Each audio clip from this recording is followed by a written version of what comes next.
Hello guys, সবাই কেমন আছো? আশা করি অনেক ভালো আছো, সুস্থ আছো। তা দেখো, আমরা একটু বেড়াতে গেছিলাম, তার জন্য তোমাদের সঙ্গেও একটু শেয়ার করলাম।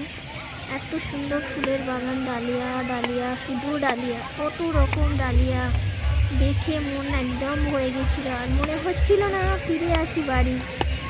তা তোমাদেরও কার কার ভালো লাগে ডালিয়া অবশ্যই কিন্তু কমেন্ট করে জানিও। আর হচ্ছে এত সুন্দর, আর এই দেখো সামনে ঝিল আছে একটা, যে যেমন পারে ভিডিও করে, এখানটায় ভালো লাগে, সবাই বিকেলে আড্ডা মারে। আমরাও গেছিলাম, আমরাও খুব ভালো লেগেছে আমাদের। আর সত্যি কথা বলতে এই সন্ধে হয়ে যাচ্ছিল, এই সন্ধ্যের মুখে পাখির কোলাহল আরও বেশি ভালো লাগছিল। সব কিছু বিকেলটা এত সুন্দর, এত ভালো লাগলো যে তাই ক্যামেরা বন্দি করলাম, তোমাদের সঙ্গেও একটু শেয়ার করলাম। সবাইকে টাটা, সবাই অনেক ভালো থেকো।